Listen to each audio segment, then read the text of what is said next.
চলে যাচ্ছি আমি। খবরদার, একদম আমাকে আটকাতে আসবে না।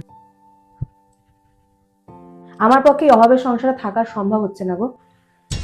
যখন বউয়ের শখই পূরণ করতে পারো না, তখন বিয়ে করেছিলে কেন? আমি পারবো না সংসার করে তোমার সাথে।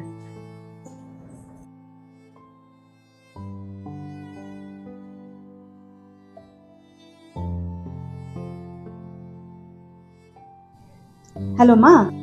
হ্যালো। হ্যাঁ, আমি ওর সঙ্গে থাকতে পারছি না, আমি চলে আসছি তোমার কাছে। কেন মা, জামাইয়ের সাথে কিছু হলো নাকি? আরে ও অভাবই শেষ হচ্ছে না, সব সময় অভাবের মধ্যে থাকতে হয়। আমি এত অভাবের সংসার আর করতে পারবো না, আমি চলে আসছি তোমার কাছে। তারা, তোর এখানে আসার কোনো প্রয়োজন নেই, তুই ওই বাড়িতেই থাক তোর স্বামীর সাথে। শুনে রাখ, তোর বাবার যখন খারাপ সময় ছিল, তোর বাবার পাশে আমিই ছিলাম। আর আজকে যদি আমি তোর বাবার পাশে না থাকতাম, তাহলে তোর কি হতো? আর আমার মনে হয় প্রত্যেকটা স্ত্রীরই কর্তব্য তার স্বামীর খারাপ সময় তার পাশে থাকা, আর তুইও সেটাই করবি। এ বাড়িতে মেয়েরা তার জামাইয়ের সাথে আসলেই বেশি ভালো লাগে। মাথা ঠান্ডা করে তুই তোর স্বামীর কাছে ফিরে যা।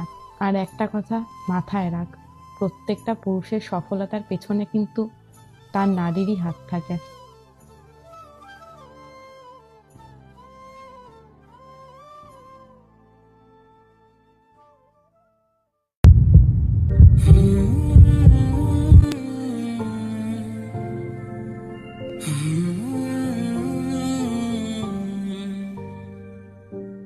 कभी तुम्हें याद मेरी आए, पलकों से जुल्फ हटा लेना, साफ देखूंगा मैं तुमको।